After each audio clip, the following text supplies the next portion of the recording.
और अब 24 के चौसर में 80 की लड़ाइयां यूपी के दो भैया। जी हां, देश के सबसे बड़े सूबे उत्तर प्रदेश की बात हम कर रहे हैं, जहां यूपी के दो लड़के लड़ने के लिए एक बार फिर एक साथ एक मंच पर हुंकार भरते नजर आए। उत्तर प्रदेश में इंडिया गठबंधन के लिए जहां शक्ति प्रदर्शन है, तो वहीं संदेश देने की कोशिश है कि इस बार यूपी की 80 सीटों की लड़ाई पर बीजेपी आसानी से जीत नहीं दर्ज कर सकती, बल्कि मुकाबला बराबरी का होगा। तो क्या सियासी मायने ये हैं कि इस चाल ने मोदी की टेंशन बढ़ा दी है? देखिए हमारी ये रिपोर्ट।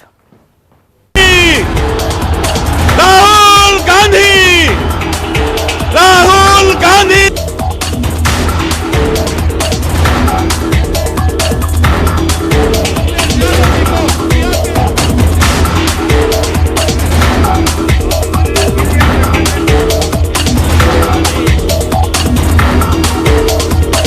ये यूपी के दो लड़कों की ताकत का प्रतीक है।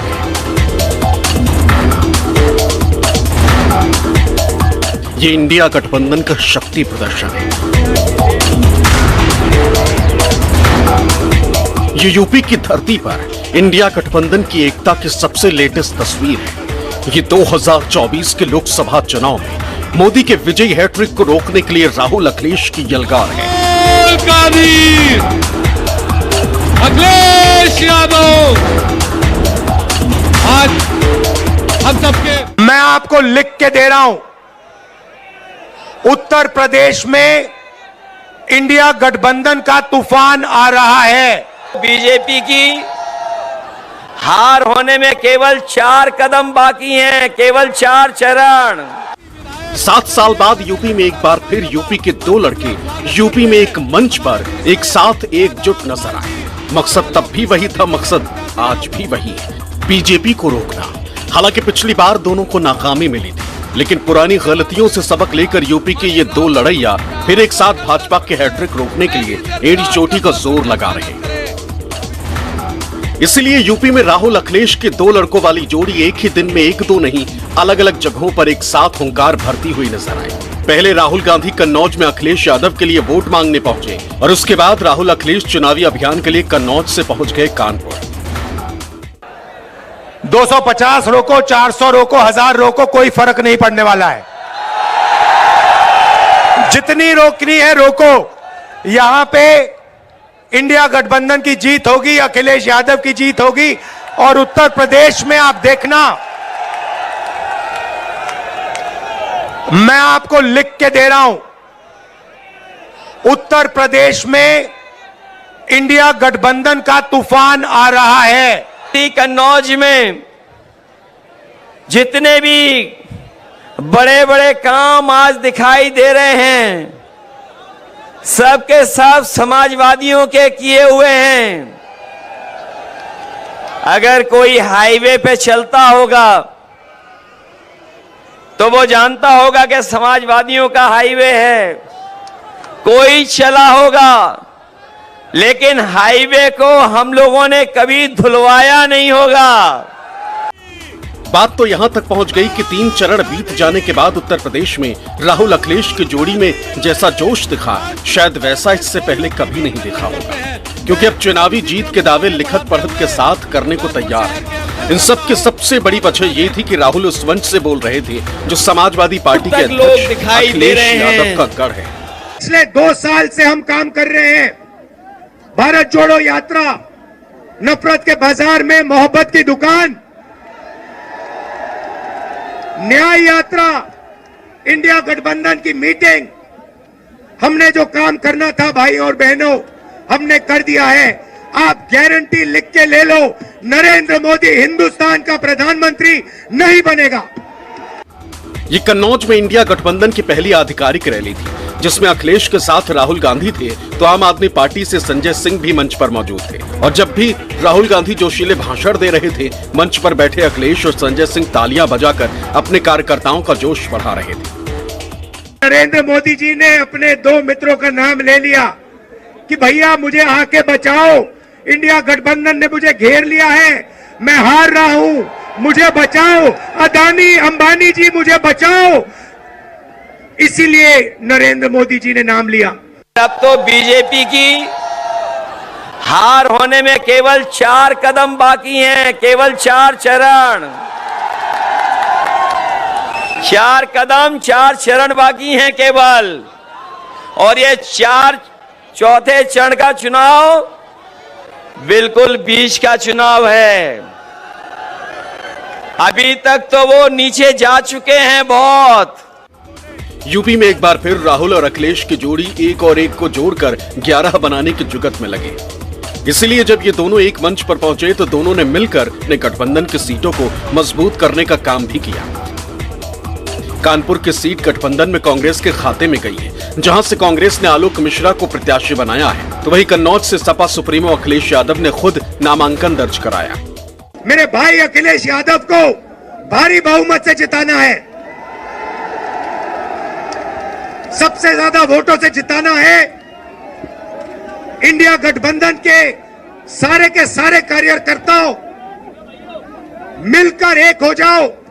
ये बड़ी बड़ी होर्डिंगें आप इनकी देखो, जो बड़ी बड़ी होर्डिंग लगाए हैं, जो अपने आप को डबल इंजन की सरकार कहते थे, उनका एक इंजन गायब है। और जिस इंजन के लिए वोट मांगने आ रहे हैं, वो खटारा इंजन तो कहीं होर्डिंग पे दिखाई नहीं दे रहा है। एक बार फिर दोनों के एक साथ एक मंच पर आ जाने से इंडिया गठबंधन में ऊर्जा का ऐसा संचार हुआ है कि जब मंच पर इंडिया गठबंधन के साथी संजय सिंह आए तो उनके हुंकार का सीधा निशाना बनी मोदी सरकार। ये 2024 का चुनाव अंतिम चुनाव है। भारतीय जनता पार्टी अगर गलती से जीत गई तो ये संविधान को खत्म करेंगे, आरक्षण को खत्म करेंगे, चुनाव को खत्म करेंगे। अपने वोट को बचाने के लिए इस बार वोट कीजिए और बीजेपी की जमानत जब्त कराने का काम कीजिए।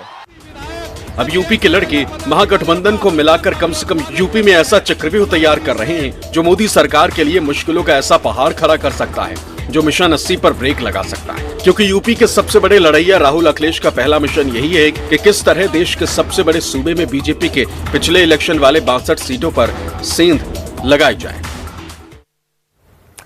या तो आधा चुनाव बीते बीते ये चुनाव और ज्यादा इंटेंस हो चला है। लेकिन जब यूपी के दो लड़के साथ आए तो क्या संदेश लाए, आइए हम आपको दिखाते हैं। सबसे पहले तो सपा और कांग्रेस के कार्यकर्ताओं में ऊर्जा भरना। राहुल अखिलेश दोनों अपनी अपनी पार्टी के शीर्ष नेता हैं। दोनों के एक साथ आने का मकसद अपनी पार्टी के कार्यकर्ताओं में संदेश देना है कि एकजुट होकर गठबंधन के उम्मीदवार के लिए काम करना है। दोनों के साथ आने से कार्यकर्ताओं में भी मिलकर काम करने के लिहाज से जोश भरेगा, ताकि सिर्फ पार्टी की सोच हावी न हो। दूसरी बड़ी बात देखिए, ग्राउंड पर खुद लीडर की तरह लड़ते हुए नजर आना। अखिलेश यादव कन्नौज सीट से चुनाव लड़ रहे हैं, राहुल गांधी रायबरेली से चुनाव लड़ रहे हैं। चुनाव का ऐलान हुआ तो पार्टी और राजनीतिक गलियारों में यह चर्चा थी कि अखिलेश चुनाव नहीं लड़ेंगे और राहुल अमेठी से नहीं लड़ेंगे, लेकिन दोनों ने उत्तर प्रदेश से पर्चा भर दिया। अखिलेश कन्नौज और राहुल वायनाड के साथ साथ रायबरेली से मैदान में है और ये उन हमलों का भी जवाब है कि राहुल ने मैदान छोड़ दिया है। तीसरी बड़ी बात, गठबंधन की मजबूती के भी संदेश इसके माध्यम से जा रहे हैं। दोनों का साथ आना, इंडिया गठबंधन का मजबूत होना, यह अपने आप में एक बड़ी बात है। बीजेपी लगातार हमलावर हो रही है कि इंडिया गठबंधन सिर्फ कहने को है, इनके बीच तालमेल ही नहीं है। दोनों ने साथ आकर यह संदेश भी देने की कोशिश की है। साथ ही एक दूसरे के लिए जाहिर तौर पर, चौथी बड़ी बात, एक दूसरे के लिए प्रचार है। बीजेपी पर एक साथ वार हो रहा है। समाजवादी पार्टी के पास कन्नौज सीट है, कांग्रेस के पास कानपुर की सीट है।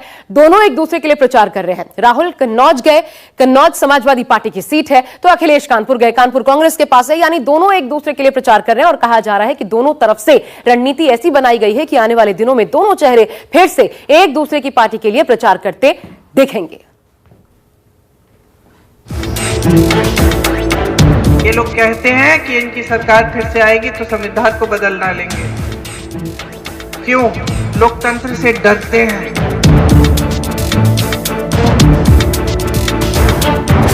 बीजेपी की सबसे बड़ी, देश में सबसे बड़ी हार उत्तर प्रदेश में होने जा रही है। लिख के ले लो। यूपी में इंडिया गठबंधन में सिर्फ राहुल और अखिलेश की जोड़ी ने ही नहीं, बल्कि राहुल गांधी की बहन और कांग्रेस की महासचिव प्रियंका गांधी ने भी मोदी सरकार को घेरने के लिए सबसे बड़े सूबे उत्तर प्रदेश में ऐसा चक्रव्यूह बना दिया है जो 80 सीटों पर उनका समीकरण बिगाड़ रहा है। बीजेपी ने मन बना लिया है कि अगर वो चुनाव जीते तो वो इस कॉन्स्टिट्यूशन को, संविधान को रद्द करने जा रहे हैं। और मैंने और अखिलेश जी ने निर्णय ले लिया है कि इस किताब को बीजेपी छोड़ो दुनिया की कोई भी शक्ति नहीं छू सकती है। आज उनकी कायरता दिख रही है क्योंकि उनके सामने विरोधी दल खड़े हो गए हैं। राहुल जी सवाल उठाते हैं रोज। जनता कह रही है हम बेरोजगार हैं, 10 साल से सत्ता में रहे हो, हमारे लिए क्या किया। आज जनता कह रही है महंगाई इतनी हो गई है हम बच्चों के लिए सामान खरीद नहीं सकते, 10 सालों से तुम्हारी सरकार है, ये सिलेंडर 1200 का क्यों किया। अमेठी और रायबरेली, भले ही इन दोनों सीटों पर प्रियंका गांधी चुनाव न लड़ रही, लेकिन कांग्रेस के लिए साख का सवाल बनी इन दोनों सीटों पर पार्टी की सबसे बड़ी लड़ैया वही नजर आती है और उन्होंने इन सीटों पर अपना कब्जा जमाने के लिए डेरा डाल दिया है, जबकि राहुल गांधी ने उन दोनों सीटों से बाहर पूरे उत्तर प्रदेश का समीकरण साधने में जुट गए। तो हमारे प्रधानमंत्री सबसे बड़े कायर हैं, सबसे बड़े कायर हैं इस देश के, क्योंकि नेता का धर्म होता है कि सवाल का जवाब दो। इसी को लोकतंत्र बोलते हैं। लोकतंत्र में जनता सर्वोपरि होती है। आपकी नाराजगी सही हो। जब से राहुल गांधी ने रायबरेली में नामांकन दाखिल किया है, तब से लगातार प्रियंका रायबरेली में पार्टी का झंडा बुलंद कर रही। माहौल ऐसा कि मानो राहुल नहीं बल्कि प्रियंका खुद चुनावी मैदान में हो। क्या शहर, क्या गांव, क्या गली, क्या मोहल्ला, क्या दिन और क्या रात, प्रियंका न रुकती है न थकती है। बस भाई की जीत की अपील जनता से करती और रायबरेली को अपना परिवार बताते हुए इमोशनल दांव भी खेलती है। 2 साल बाद 1991 में एक फोन आया, किसी ने कहा कि पिताजी को कुछ हो गया है, पता करो। चुनाव प्रचार में गए थे, रात के शायद 10:30 या 11 बजे थे। मैं एकदम समझ गई कि कुछ बहुत बुरा हुआ है और अपनी माँ को बताने का क्यों आए यहाँ पे, मतलब मुझे अपनी माँ को बताना पड़ा, वो खत्म हो गए हैं। 3 चरण के चुनाव के बाद लगभग आधा चुनाव खत्म हो चुका है। ऐसे में बाकी बचे इलेक्शन के लिए बहन भाई के साथ साथ अखिलेश का दांव कितना काम करता है, ये देखने वाली बात होगी। यूपी में अभी पहले 3 चरण में 80 में से 26 सीटों पर मतदान हो चुका है। चौथे चरण में 13 मई को 13 और सीटों पर वोटिंग होनी है। 5वें चरण में 14 सीट, छठे चरण में 14 सीट और 7वें और आखिरी चरण में 13 सीटों पर मतदान होना अभी बाकी है, जिसमें कन्नौज से लेकर रायबरेली और अमेठी तक का सबसे बड़ा इम्तिहान अभी बाकी है। 150 गाड़ियों को रोका गया है। मैं आपको बताना चाहता हूं, 250 रोको, 400 रोको, 1000 रोको, कोई फर्क नहीं पड़ने वाला है। जितनी रोकनी है रोको। यहां पे इंडिया गठबंधन की जीत होगी, अखिलेश यादव की जीत होगी। लोकतंत्र का मतलब जवाबदेही। डरते हैं, अब इनकी 70 साल की रट नहीं चल रही है। अब धर्म के नाम पर चुनाव नहीं चल रहा है। पता चल गया है कि जनता थक गई है, कि जनता कह रही है हमें नाटक नौटंकी नहीं चाहिए, हमें सच्चाई चाहिए, हमारी समस्याओं को हल करो, यही तुम्हारा काम है। इनकी हर बात झूठी निकली, इनका हर वादा झूठा निकला। जो इन्होंने कहा, जो इन्होंने घोषणा पत्र में लिखा, वो कोई भी वादा इन्होंने 10 साल में पूरा नहीं किया। तो यूपी में कांग्रेस ने कैसे चक्रव्यूह रचा है, आइए, क्योंकि यहां पर दांव पर 80 सीटें आपको दिखाते हैं। देखिए, गांधी परिवार का मिशन यूपी है।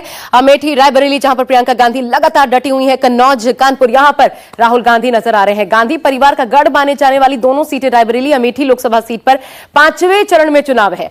कांग्रेस उम्मीदवार के तौर पर रायबरेली से राहुल गांधी हैं, अमेठी से केएल शर्मा, लेकिन दोनों सीटों पर प्रियंका जबरदस्त प्रचार कर रही हैं। अमेठी से बाहर राहुल गठबंधन के साथ मिलकर चुनावी हमले करके मिशन 80 को साधने के काम में जुटे हुए हैं। अब दूसरी बड़ी बात, कांग्रेस नहीं छोड़ना चाहती कोर कसर, एकजुटता का संदेश दिया गया। प्रियंका ने भी कमान संभाली हुई है। सोनिया गांधी और प्रियंका गांधी ने राहुल गांधी के नामांकन में शामिल होकर एकजुटता का संदेश दिया था।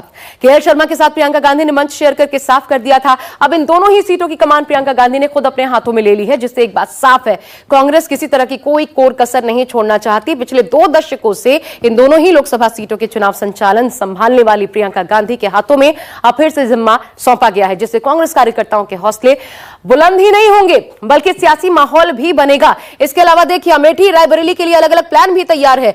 रायबरेली में इमोशनल दाम जो हमने आपको दिखाया भी, अमेठी में राहुल स्मृति की तुलना। अमेठी में राहुल स्मृति की तुलना इसलिए क्योंकि कांग्रेस ने रायबरेली अमेठी सीट के लिए अलग अलग प्लान तैयार किए हैं। रायबरेली में कांग्रेस जहां इंदिरा गांधी से लेकर सोनिया गांधी के रिश्ते की दुहाई देंगी, तो बीजेपी सरकार आने के बाद रायबरेली में विकास के काम में कैसे बाधा आई है उसकी बाकायदा लिस्ट तैयार हो रही है और प्रियंका गांधी और कांग्रेसी नेता इसका जिक्र करते नजर आएंगे। अमेठी सीट राजीव गांधी, राहुल गांधी के कार्यकाल में विकास की चर्चा करने के साथ ही 5 साल में कैसे पिछड़ा है यह बताने की भी कोशिश होगी। इस हिसाब से तैयारी दोनों सीटों को लेकर के की जा रही है। तो इसलिए कांग्रेस आक्रामक तरीके से चुनाव लड़ने के प्लान पर काम कर रही है। अब कोशिशें भरपूर हैं, लेकिन ये जनता जनार्दन है जो भीड़ के रूप में नजर जरूर आ सकती है, लेकिन किसका साथ देना है, किससे नजरें फेरनी है, ये भी वो बखूबी जानते हैं। एक छोटा सा ब्रेक, यहां पर खबरों का सिलसिला लगातार जारी है, ब्रेक के बाद भी।